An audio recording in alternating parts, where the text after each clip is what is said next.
go ahead and start that.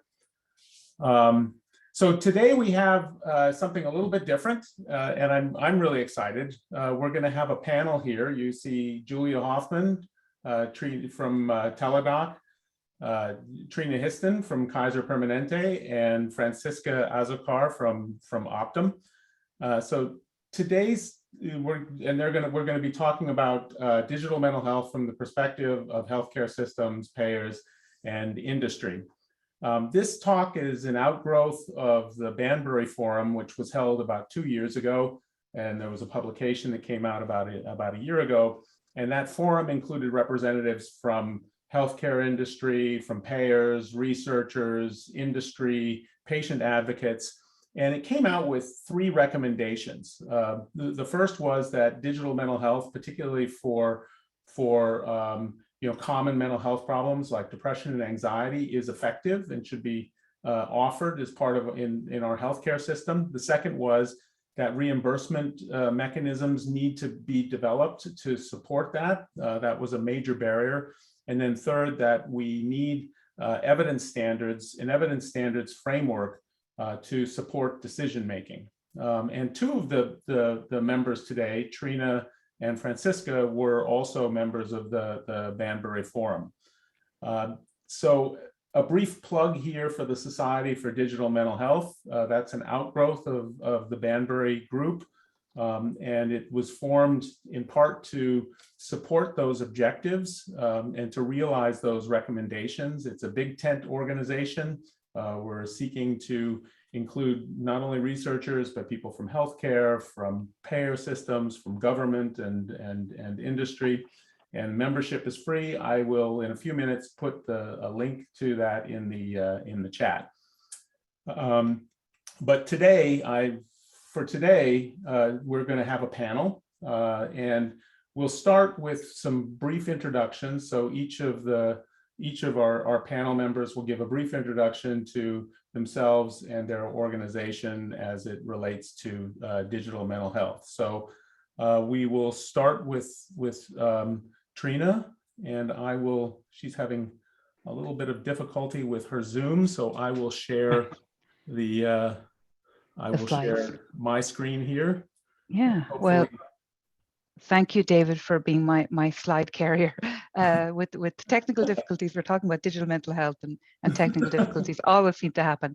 But I'm thrilled to be here, and thanks for the invitation to speak. It's always great to be in this illustrious company and talk about a topic that is near and dear to me because I spend my day doing this work. A little bit about Kaiser Permanente, if you're not familiar. We're America's one of the largest and oldest integrated nonprofit health systems in the United States. You'll see in the darker blue bars there where we have our markets, with California being our largest, so sort of spanning Hawaii to DC. We have over 12 million members, and I'll use probably the term member and patient interchangeably, but it means the same thing. We have over 72 billion in operating revenue, over 20,000 physicians, and we have 39 hospitals and over 670 medical offices, and probably pertinent to this group, over 4 million mental health visits per year. As of when I had this last data point, I actually imagine that's gone up in the time of the pandemic. On the next slide, wanted to talk about the work we've been doing in building a digital mental health ecosystem, which we started in 2017. And back then, the sort of problem we were trying to solve and what we were seeing when we looked at patients we were seeing in specialty behavioral health, about 20 to 25% of those members coming in for care actually did not meet a clinical threshold for a diagnosis of depression or anxiety, but they were struggling enough in their own day-to-day life that they wanted to get help, and they were feeling like they weren't in their normal pattern of daily living, and so they reached out to us to see a therapist and or start medication. And so that was sort of one of the things we were seeing. And of course, on a care continuum in an integrated system, we wanted to see, might we be able to meet those needs differently along the care continuum for those patients who were subclinical or even mild in symptomology. And of course, we wanted to meet the growing demand pre-pandemic that we were seeing from our members, from employer groups, for much broader milieu of access to support, and obviously better serve our members with a wider range of effective choices, especially in the digital mental health. And obviously then if you can prevent worsening from mild symptomology to more diagnosable conditions, that's also very important. And that would then allow us to focus our specialty resources on those perhaps with higher acuity needs. So that was sort of how we started.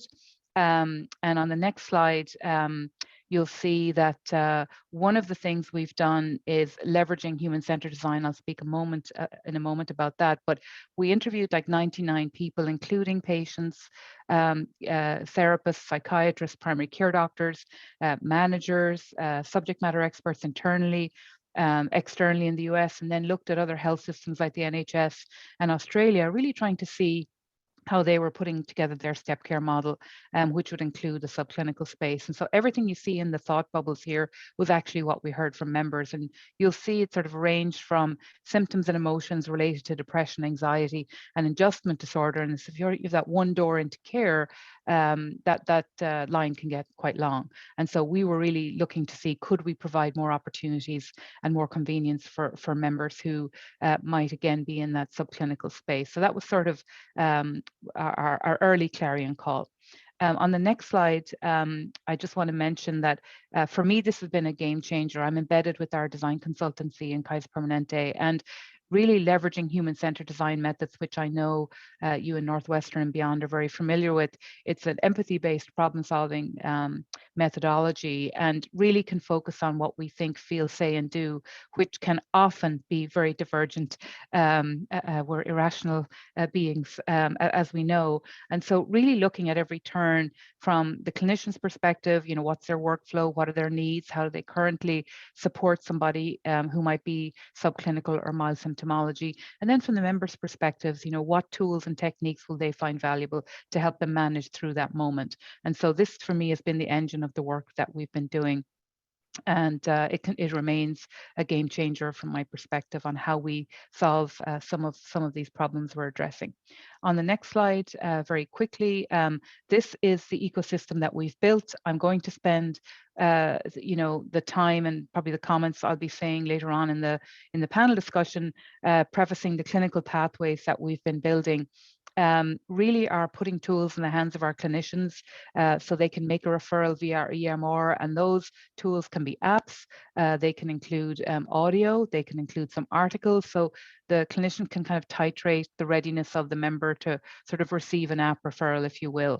But no, we've also built out, and we ramped this up in 2020 when the pandemic was just beginning to be in our consciousness, a self-care pathway, because many people might go on kp.org to get information on mental health and wellness, and we wanted to make sure we had really good information and access to apps via that self-care pathway, so we can educate, normalize, and destigmatize around mental health. I think the silver lining of the pandemic is people have been more open in talking about sort of their struggles in mental health. And of course, we're still in the midst of the pandemic, and there's just a lot more that I believe will help reduce the stigma. So that's the silver lining here.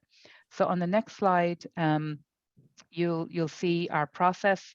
Again, very high level. We've published this in New England Journal of Medicine Catalyst. I can make the link available as well. And so during the assessment, when a therapist or a psychiatrist is sort of working with the patient to try and understand, you know, what's going on with them, they can sort of listen for some aspects of the presentation that an app might be a good match to help build skills over time, and then give those just-in-time techniques in between visits. So they'll make that recommendation. They will then document that in the EMR, and then a member will receive the download instructions either via text or via a secure message, if depending on the geography and the patient preference. And then they can revisit and follow up visits. How's that been going? So you kind of have that virtuous cycle of the app as part of the plan of care. And we've sort of iterated our way to being able to do that. And I think my next slide is perhaps the last one. I wanted to anchor us on a member story. So this is Diane, who's a real KP member. This is not her real name or her real image, but she received an app as part of her plan of care. And she was just in a very, very stressful situation. and was really struggling with her, day-to-day life and being present at work and being able to sort of do her job. But the app and the techniques she was learning in the app was really helping her manage through those moments so she could focus and get through those difficult times and have the skills and then the confidence to know she can get through that. So you'll see here, my stress level's been off the chart due to everything going on, but with my app, now it's okay, we can get through it. I'm not crying, I'm not breaking down into tears, I can handle it and I know it will get better. But then during the day, if my job starts to get overwhelming because it's an overwhelming position, instead of turning on the TV, I turn on the music part and it just kind of lets my mind go so I can do my job and not worry what's going on in my other life. So again, it's ability to have those skills to lean into her toolbox in her phone and be able to get through that moment and then, get through her day. So this is one example of many stories we've been collecting, but happy to say more in the panel discussion. And again, David, I'll hand it back to you for the next panelist. All right, thank you so much. And I also, just to go back, and I neglected to formally introduce you. So Trina is okay. I just went right on into it. has her PhD from the University College in Cork, Ireland, in e-health and in health and medical psychology, and she's worked with Kaiser now for I think a couple of decades, right? Yes. And is in many areas, but is now leading Kaiser's Kamai project, which she just talked about, the ecosystem in mental health. Next, I'd like to introduce Francisca Azocar, who has her PhD from UC Berkeley in clinical psychology, and she's vice president for research and evaluation at Optum. And in that role, she's overseen a broad range of research in mental health, dissemination, implementation, remotely delivered treatments, and importantly, digital mental health. So, Francisca. Let me bring up my slides here. Hold on. Where is the, show the screen here. And, okay, do you see my screen? Not yet. Yeah, here it comes. Okay. Okay, so, and I apologize because I have two monitors and I'm going to be looking at the slides. And thank you, David, for the invitation. I really appreciate being here. So let me speak a little. I thought I'd start off speaking a little bit about United Health Group and Optum, and then a little bit about myself. Or I should maybe do the other way around, actually. Why don't I do that? So as David said, I'm a clinical psychologist and clinical services researcher. I've been at Optum for over 20 years. Prior to that, I was part of the faculty at UCSF based out of San Francisco General. And as David mentioned, I used to lead behavioral health sciences, where we really conducted primarily academic partnered research together with different university groups as well as think tanks. I've shifted my role a little bit more internally, and I really focus on clinical analytics, working closely with product development and innovation. So I'm responsible for the development of all of our identification and stratification strategies, including clinical algorithms and predictive algorithms, integrated care strategies, and all the research related to total care, total health outcomes, and total cost of care, measurement metrics, program evaluation, and then the vetting of vendors. And then that's what kind of puts me in contact with digital mental health, in which really my responsibility has been around looking at the clinical content of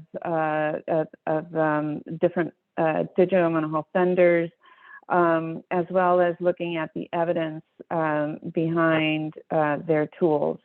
And so sort of it created a standardized way of looking at vendors in terms of being able to compare, their capabilities as well as their evidence for improving access, improving engagement, and of course, improving outcomes. So that is a little bit about myself. I don't have as many slides as Trina. I figured we would speak more in terms of the discussion as part of the panelists. But United Health Group is probably one of the largest health insurer in the country. It's composed mainly of two parts: United Healthcare, which is a health benefit portion of the parent company, and Optum, which is the health services part of the company. And it's a pretty big company. We have about 325,000 employees internationally, over 2,300 locations in 17 countries, 140 million individuals that we engage, both on the medical side and the behavioral side.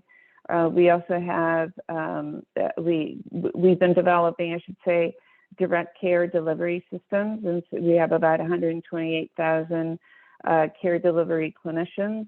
And we also have parts of the organization that do venture capital investments, and we have about 3.5 billion in annual investments, and that includes digital mental health as well. In terms of Optum, Optum is kind of a conglomeration itself of different divisions within Optum, and so you have Optum Health, of which OBH or Optum Behavioral Health is part of. But we also have Optum Care, for example. That's a care delivery organization. And within that, we have Optum Behavioral Care, so also sort of providers that are directly providing care.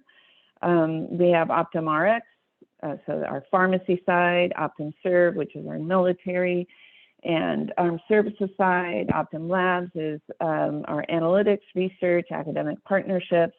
Optum Ventures, which is, again, our capital venture organization.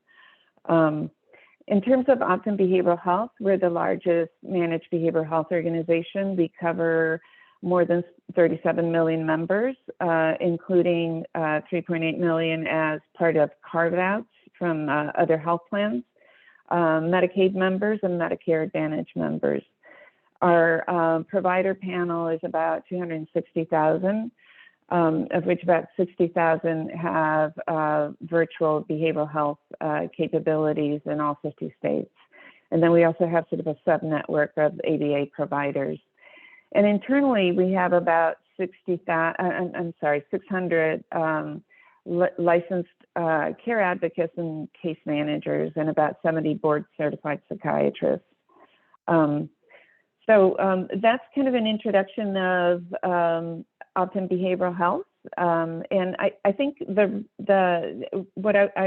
I don't have any slides in terms of historically how digital mental health has really developed within Optum Behavioral, but historically we started out as back in 2008 looking at internet-based programs, and in fact we partnered with Silver Cloud, and Silver Cloud was offered as through our our member portal, in which members could take like a PHQ-9 or a G87 and then look at their score, and they would be directed to different interventions, and one of them was Silver Cloud. And then also sort of our care advocates would be able to directly refer members to Silver Cloud. And it was a standalone program. It wasn't really integrated with any of our services. And later, I'm going to say probably about 3 years ago, Optum Ventures acquired what was then Pacifica, and now called, rebranded as Sambello. And that is our own sort of internal digital mental health tool focused on low acuity depression and anxiety. And Sambello is a digital mental health app, but they're also expanding into other kinds of services that include coaching as well.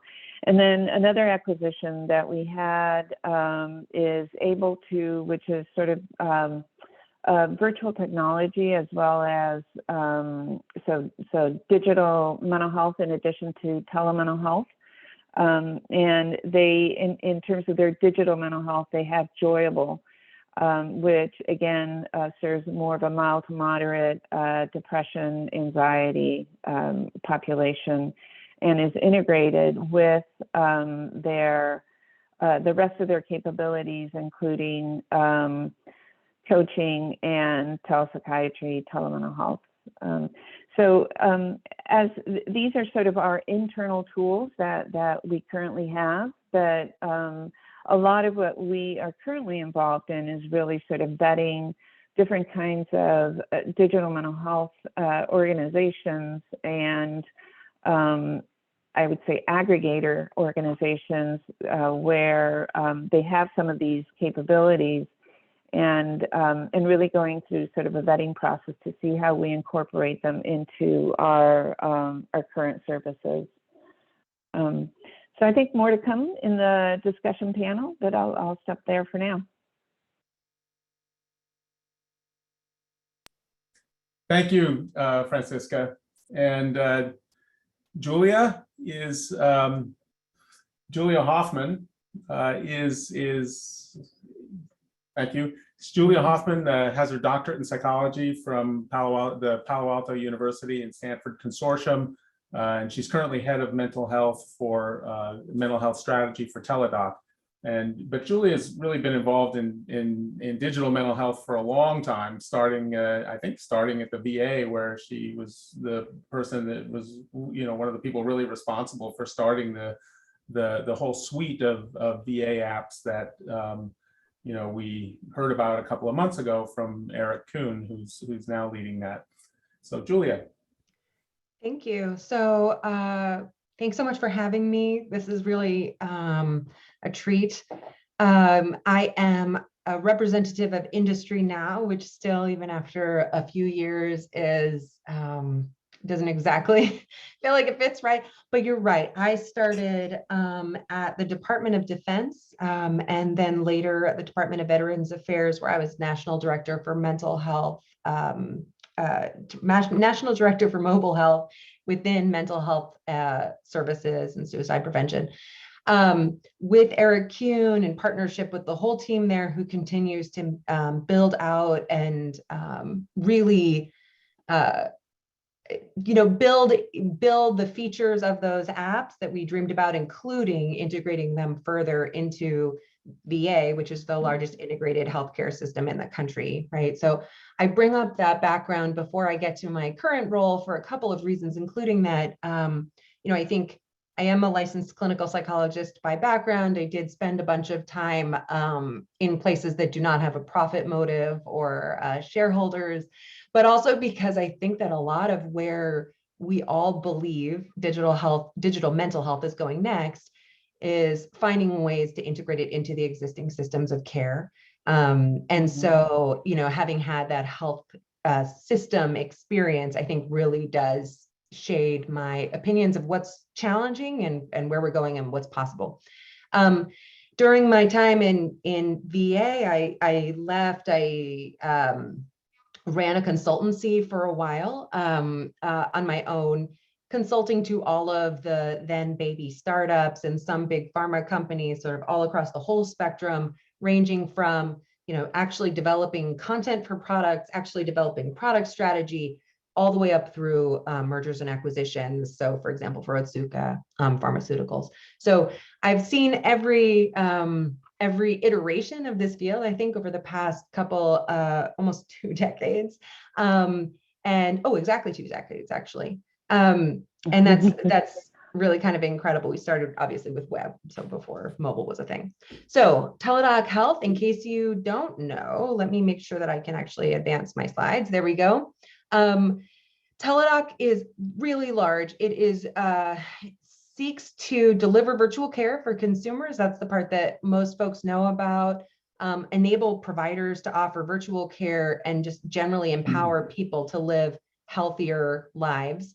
But it is not only focused on mental health. So mental health is my domain, but this is really focused on, we are really focused on whole person care. So every stage of care delivery, from primary care, which is the newest offering, all the way through, chronic care, where we actually, through the Livongo acquisition, where I came in, are helping folks manage their diabetes using our blood glucose meter. We're helping people manage their hypertension, dyslipidemia, weight management, et cetera. So everything ranging from short-term focus, where Teladoc started 2 decades ago, or almost, of, I've got a respiratory infection and it's 11 o'clock at night and I just need some antibiotics. So those sort of like immediate care needs, all the way up through really longitudinal care, and that includes mental health. The size of Teladoc is pretty impressive. It's a world leader in whole person care, so lots of sites all around the world. I am here in, sort of outside of San Jose, California, so Silicon Valley. But you see this scale, we're talking about 76 million members, 10 million virtual visits as of Q3. So we're a publicly traded company. So I can only give the data that we last gave to investors, which is also, newish to me. But really what we're talking about in all of our solutions, including mental health, is stepped care, complete care that sees people through it. Trina and Francisca already talked about really the continuum of needs, and that's where we've been focused. My strategy is not so different from others, where it's stepped care. At the bottom, we have digital programs that range from bite-size, in-the-moment tools. I need something I can do now in this tricky moment, up through full courses that you can step through and get a full course of intervention with the expectation of mastery building.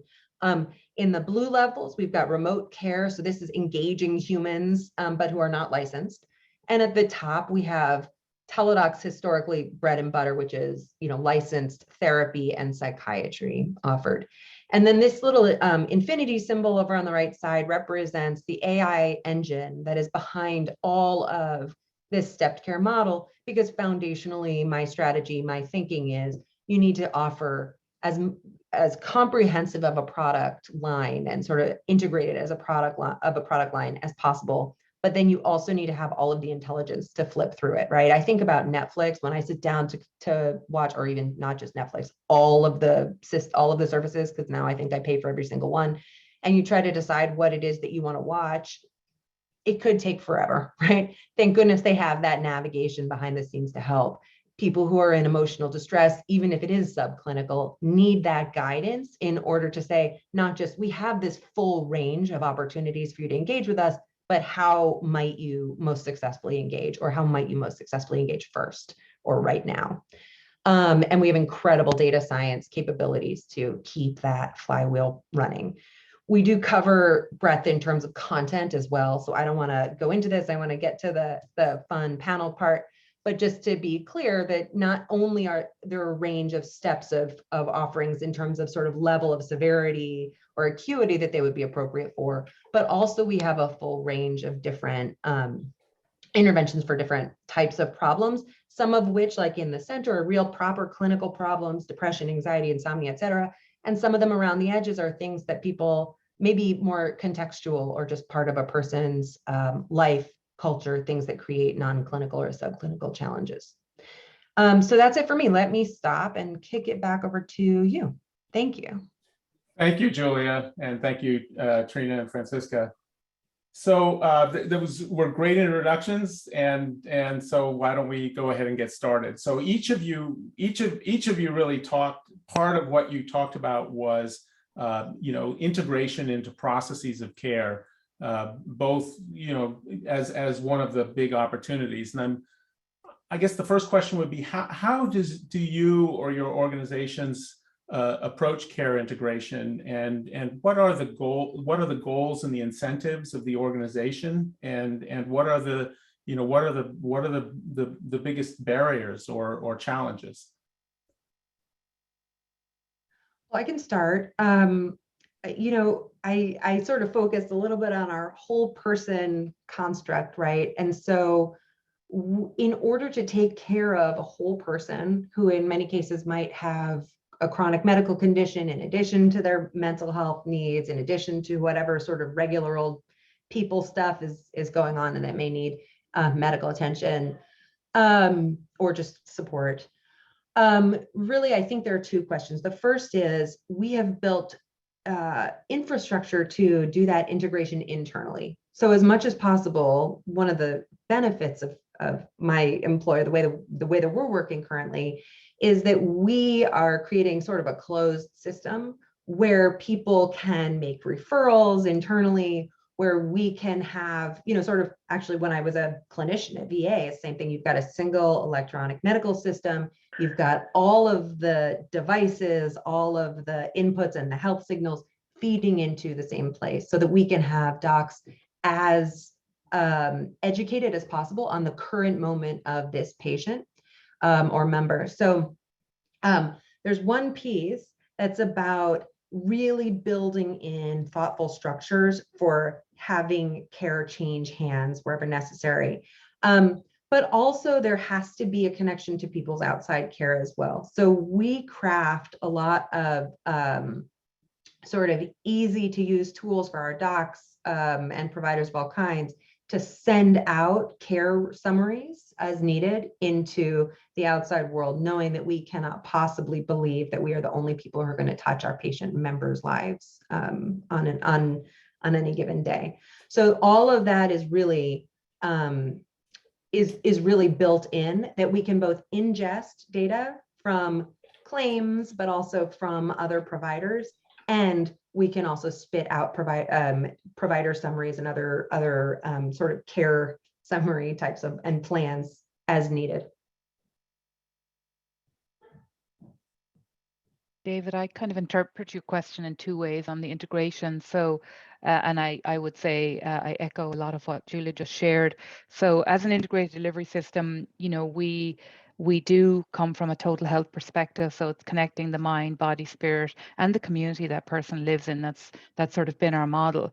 And I would say that the other side of the integration is how do we make digital mental health tools available to our care teams? That's the other kind of point of integration. And I would say, when we started out this work, we believed that these tools should now be part of a standard of care.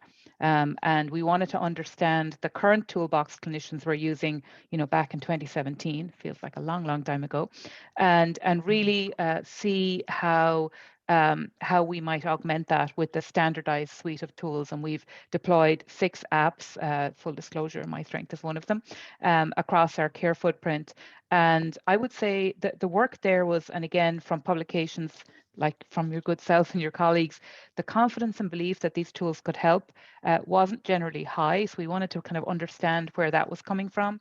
And then how do you make it a seamless referral in workflow?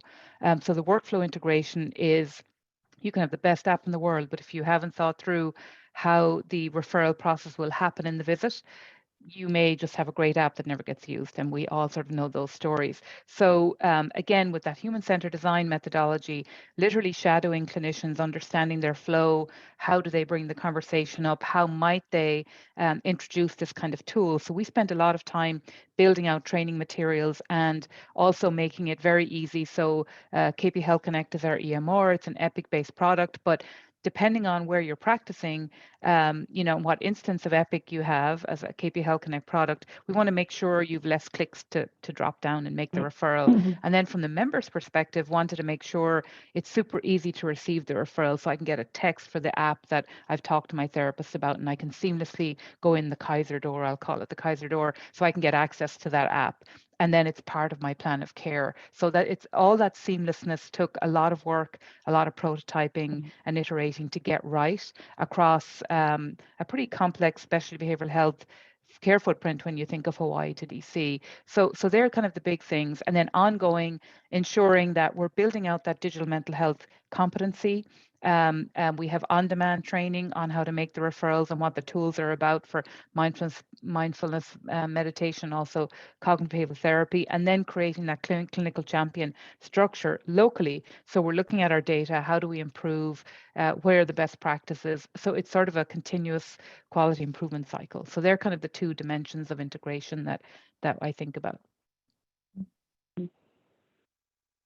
I can speak from the Optum side, which is a little bit different. I mean, I hear what Julia and Trina are saying, and the integration piece is really critical. I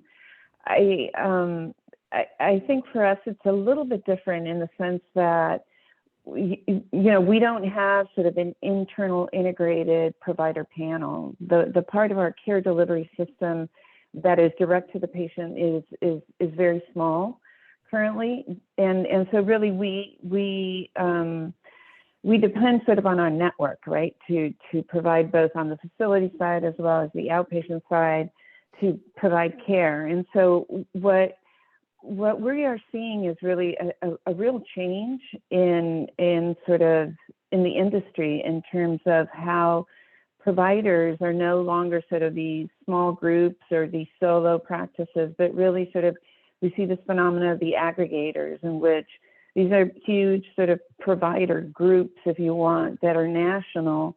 And so part of it is like, how do you insert and how do you use sort of digital mental health as part of an entire system that is being used by the aggregators? So if you think of an aggregator, they're going to have their own electronic health records. They're going to have, they're going to be using measurement-based care. Then do they have digital mental health as well? Is digital mental health part of the support system and the services that they are providing? And so when we think about integration, it's about how do we integrate with these aggregators, for example, who have a suite of capabilities that serve the individual, that that integrates care plans that are used by the providers, that uses measurement-based care, that uses digital signals, risk stratification. And so for us, it's really integration because we're sort of 3 steps removed, if you want. It's really about how are we able to transfer data back and forth between providers and between Optum Behavioral Health, for example, where we can inform them around risk stratification and AI and machine learning algorithms that we develop, and that we can transfer the data back and forth so that we can use that data to create sort of a more sophisticated care system. So to me, the integration is really a little bit different, again, from Trina and Julia, in the sense that we're not developing internally these tools. What we look for are what's out there that we can then bring into a system and be able to integrate our data and integrate our capabilities. I really like the whole idea, Julia, that you were referring to in terms of whole person care, because that is really, part of what we're trying to do is it's not only about specialty behavioral care, but it's also how do you integrate with, with primary care, and how do you bring in social determinants of health and sort of look at sort of that entire whole person. And that's part of what we're trying to do with this by bringing in digital capabilities and digital signals, and using sort of claims and using sort of all of this information, medical behavioral pharmacy data, to be able to help inform provide decision support and inform care pathways. So David, I'm sure you have more questions you want to get to. I just want to highlight that nothing works unless it works where the rubber meets the road, right? And that's where I think Trina's comments are so well taken. They harken back to my VA times when we were building those first suite of apps, and found that, okay, well, we found when we put our apps in front of providers, they can't use, they don't want to touch a patient's phone, right? They're afraid when we were in person, they're afraid of messing up a person's phone. But that meant that our apps needed to work upside down. That's a really stupid, small feature that is literally just a checkbox in Xcode that was the difference between folks who are delivering CBTI and with or without one of our apps being successful, right? Is that if the patient could hold up the app upside down and have the provider read the graph, that was useful. Or VA facilities, for a lot of years now it's better, but VA facilities didn't have Wi-Fi that was available to patients. You can't download an app. You know, if your primary care doc says, go get the PTSD coach app, you can't do that unless you walk the patient across. We literally used to walk the patient across this small highway to a frozen yogurt shop with free Wi-Fi. So those kinds of like implementation challenges, the implementation challenges are never sexy and cool and lofty, but they really are actually the critical difference between succeeding and failing at implementing apps at scale, or not just apps, but any of these products at scale. Yeah, and this is fine. We'll get as far as we go with the questions, but I'm hearing like, you know, really a lot of different layers and integration here. I mean, it's integration into the processes of care. It's, you know, broadly writ, it's integration into the patient's life, like how do they access it, into the basic steps that a primary care provider or another provider will take, and then integration of data into systems at a higher level. Yeah, I guess in the interest of time, we'll kind of move on to we could spend a lot of time on this, but we'll move on to another question. So in the United States, the FDA regulates medical devices, but we don't really have an institution like NICE in England that provides guidance on what constitutes an effective digital mental health product or service. And even with the FDA, you know, most of these kinds of tools fall under, you know, discretionary enforcement, so they're probably not going to regulate most of it. So how does your organization approach vetting digital mental health products and services? I'm happy to start if that makes sense. You know, I think when we started this work back in 2017, the American Psychiatric Association had a sort of their pyramid model of things to consider when looking at an app. And you're right, there isn't really a one framework to kind of rule them all in the United States, like they have in the UK or even in Germany, which is a fascinating case study to be tracking what they're doing there. So I think we've evolved it to kind of what I call a rubric today, and for us there are kind of 7 components. And so the first is obviously the science base. You know, is the app reflecting cognitive behavioral therapy techniques, mindfulness-based stress reduction, acceptance commitment therapy, dialectical behavioral therapy, you know, whatever the therapeutic discipline, you know, are the tools very clearly defined as, you know, again, you're having your clinicians sort of kick the tires on these solutions, all the way to have they actually done studies and published. And I think, you know, what I'm hearing more and more now is sort of app companies who publish, you know, I think obviously that's a needed table stakes piece, but not dissimilar to, you know, pharma companies who publish about their own drugs. You know, what's the belief there if it's not partnered with a credible academic partner, and where are they publishing, et cetera, et cetera. So we look at the science base and how it's been translated, and then if there are even studies on the product itself, that's sort of that's wonderful. It's not always there, but we like that. The next dimension is product reliability and performance. So you could have a great app, but it's crashing all the time, so it's not delivering a good user experience. And so you know, how well is the app kind of functioning day to day, and what are their plans to continue to make that experience better? I think the third one, which is super important, is engagement elements, because if you don't have an app that brings people back for enough of an experience that they're getting benefit, they're learning the skills, the coping, they're adding to their coping library, then, you know, we know from the published literature by day 15, I think only 3.9% of people are still using a digital mental health app. We want to see that number be a lot higher and recognize there are different arcs of engagement. So it's not like a more is better in some level, but people get what they need and they can get on with their lives, and that can vary. So we do in our data pattern different arcs of engagement, but how are you keeping somebody on the journey of getting their healing is important. I think the fourth is a company reputation. So there's financial stability in there. We've worked with some great apps that went out of business. That's never fun. When you actually really like an app and your clinicians like it and your members like it, and then they've closed their doors. And, have they established relationships with other, health systems or other Fortune 500 companies if they've come in through the employer door? The fifth is on maintenance. Have they done a refresh within a 6 to 12 month period, or is it the same app you saw 5 years ago? So that's important. Are they learning from their users and helping build out their experience? Obviously, pricing and business models comes into play.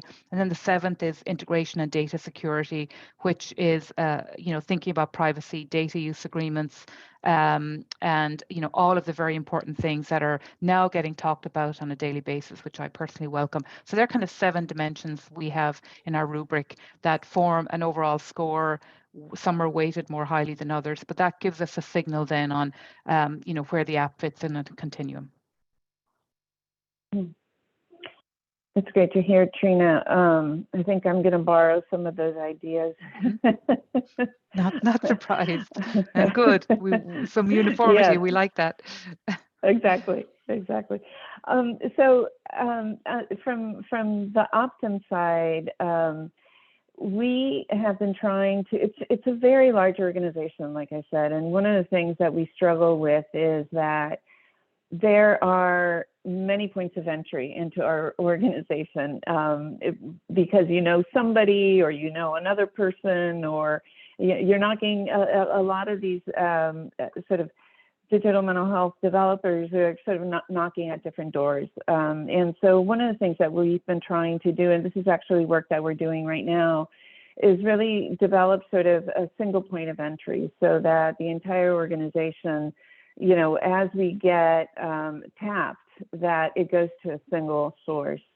And then sort of developing sort of a standardized way in which we look at the clinical content as well as the evidence. One of the things that we are trying to transition to is really sort of being more proactive rather than receptive. We in the past we've kind of the app developers will basically come to us and again knock on our door. And part of what we're trying to do is we're looking at our entire membership and trying to say, okay, what are the different needs of the different patient populations that we have? And actually, not even patients, but where we have in the past really focused on our claimants, part of what we're trying to do right now is focus on our entire membership. And so, at what points could we actually use digital mental health within sort of that spectrum and that continuum of the entire membership population?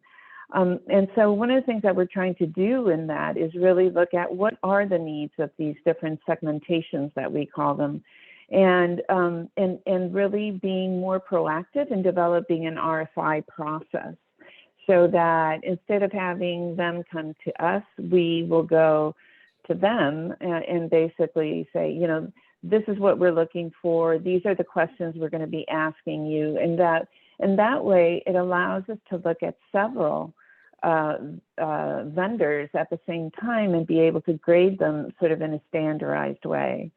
And so that's kind of what we're currently developing in terms of our process. Now, we look at a lot, and I think that's why I'm going to borrow some of what Trina has said, because we are kind of in the process, to be honest, to really sort of develop a standardized way of looking at vendors. And we have come up with like scoring, scoring schemes in terms of clinically, what is it that we look at in terms of, what evidence-based practices they're using, what's the science behind the technology. If they're not using specific evidence-based practices, well, what's the science behind it? If they're doing virtual reality, if they're doing, using heart monitors or anything like that, what is the science behind what they're offering? And then the other piece to us is sort of the whole coaching piece, right? Because we know that coaching actually really increases engagement. And so if there is coaching that's incorporated as part of the digital app, then, you know, what is the training? What are the safety guardrails? You know, what are the assessments and triage that's used when it's a standalone tool versus in combination with coaching? You know, what kind of supervision the coaches are receiving? Is it a protocolized kind of service? So those are sort of some of the things that we look at in terms of the clinical content. And in terms of the evidence, I think it's really, to me, what's important is not so much to look at, do they have a randomized controlled trial, you know, and how big is that? And what's the, I mean, I look for that, right? And I look for, what's the sample size given how big we are? You know, 20 people in each arm is really not going to say much to us in terms of generalizability and the usability of the tool. But sort of looking methodologically at what kind of research they've done, what capability they have to do the research. Are they engaging with academic partners to have sort of an independent assessment of the tool? To me, what is important in particular, because if it's sort of a new, innovative kind of technology, typically they don't have the research that, you know, we would want them to. And so where do they fall in the process of developing their research program, I think is really critical, because we don't want to shoot it down just because they don't have enough research. Really, we want to be able to partner then with them to be able to develop a research program that allows them to show, you know, are they improving access? Are they improving engagement rates? Are they improving, you know, clinical functional outcomes, workplace productivity, et cetera? So to me, it's more important understanding their capability and their data capability and research thinking in terms of their program than it is to say, oh, do they have 3 randomized controlled trials, you know, with, you know, highly powered sample sizes. And so that's kind of my take.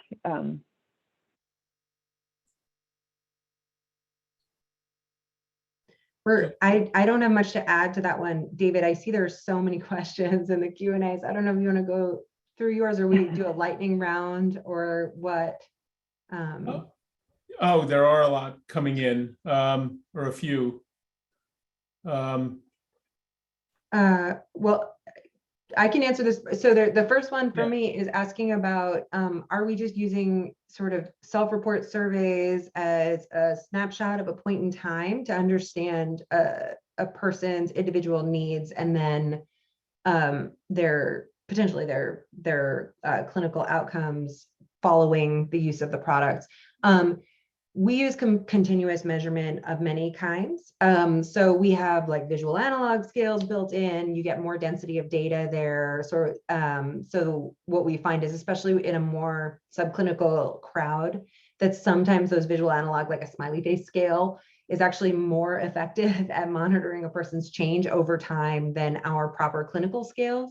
But also, I just got a provisional patent on using Livongo's blood glucose monitoring device to identify people with depression and anxiety. So, because that's truly continuous monitoring. And if you think about it, super no duh for anybody who knows anything about mental health, right? Is like, when is this person eating? When are they sleeping? The data that you can get from a blood glucose device is plenty to know how a person is functioning, not to have an, equivalent to a PHQ-9, a proper measure or a clinician-led interview, but it's something. And so absolutely, I think between that stuff and claims data, that there are many opportunities to integrate information that you see around the patient or member, such that you can have a pretty good clinical picture of what's going on without just single survey deployments.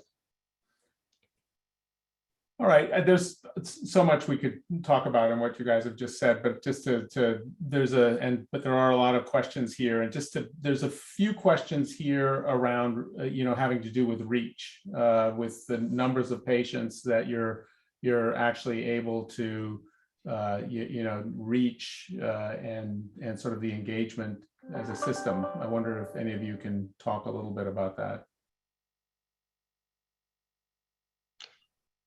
Well, I think on paper, the value of digital mental health is you can actually reach more people and support more people. I think in the reality, that's, you know, we're seeing signals that is true. We've 2 deployments, one within our care model. So our members are coming in to you know, get care either from their primary care doctor or, you know, via their therapist. And then we have a self-care version as well, where people can get access to Calm and My Strength at no cost to them. And I will say, you know, we'd set an annual goal in 2020 when we did this work, and we met those targets in 2 days of deployment. So I can't kind of give you exact numbers given the contractual arrangements we have, but we were, you know, we were seeing clearly there's a huge need for these kinds of tools, especially, you know, in the pandemic where people were stressed, not sleeping, and very anxious about the very fabric of our lives was unraveling in front of us. So we know that both a self-care deployment and a clinical deployment is, you know, getting more of these tools in people's hands. And I think we're still learning every day about how to optimize that. So, you know, again, we're still learning how to do that, but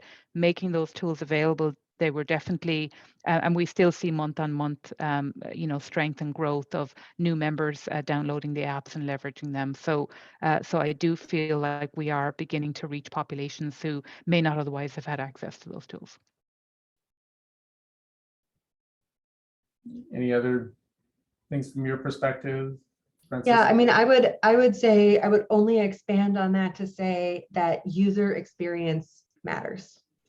Period. That as you know, when you've got a hammer, everything looks like a nail. I think with all of us, our backgrounds in you know, clinical care delivery, clinical science, that we look for what we know, and we have to look for those things, but we also have to look for all of the things that make people do behaviors once or more than once in the context of technologies, because without that, the reach is none, right? We can't actually get people to enroll, and we can't get people to stay engaged. So I would say, you know, only to add to what Trina just said, that for us, the key is monitoring metrics relative to sort of how many people are we actually pulling into the top of the funnel, how many people are staying for long enough, how many people are getting the clinical outcomes that we're looking for, and then how might we change the product on an ongoing sort of continuous basis in order to really strive to keep people hooked in for long enough to get benefit. Yeah, I mean, I completely agree with you, Julia. To me, the issue is not to how many people you offer it, but it's actually like engaging people in the use of the tool is really, I don't think that we have really found a good way to keep people engaged, get individuals engaged in their care. I mean, we see it in psychotherapy, we see it in medication adherence, we're seeing it in digital mental health, and that the drop-off is tremendous in terms of people will download the app, will use it a few times, and even those that go in and out, just the use, engagement is a real issue, and I think it's something that needs to be solved because I don't think we're doing a very good job of keeping people engaged long enough in order to have sustained wellness and sustained sort of recovery. I see you nodding as well, Trina. Engagement is key. Yeah. I mean, we see longer tails of people staying longer in our deployment, and we feel that's because, you know, we've embedded it in care and it's part of the conversation at every visit. So it's leveraged that way. So we don't see that precipitous 14-day plunge that you see in the published literature, but we certainly would like to have those numbers be a lot higher. You know, for the mindfulness meditation, we see higher engagement and a much longer tail. Cognitive behavioral therapies work. You know, it's not a lot of fun to continually track your negative thought patterns and do that work. And so that's our harder journey, but we know that it works. And so really figuring out these experiences, Julia nailed it. It's like where things either live or don't. and also then that compelling bringing you back in to refresh your skills or build new skills. That's the journey we're on, you know, from a health system perspective, but also with the companies we're working with to continually, you know, make that user experience compelling, that they're coming back and getting what they need and from skills, as well as the wraparound of care, whatever level of acuity they have. That's important too. Yeah. Yeah. Well, we're a little past the hour, so I want to be mindful of your time, but this has been really wonderful. And it's not just me. I can tell you from our previous webinars, I don't think we've ever had quite this much engagement and questions. So to all of the people out there listening to this, I'm sorry that we haven't been able to get to most of the questions that you have. But I think, you know, this has certainly been, I think, a valuable hour for me, and I hope for everybody else who's been listening. So thank you so much for your time. Thank you. Thanks, All everybody. right. Thank you. Bye-bye. Bye-bye. Bye-bye.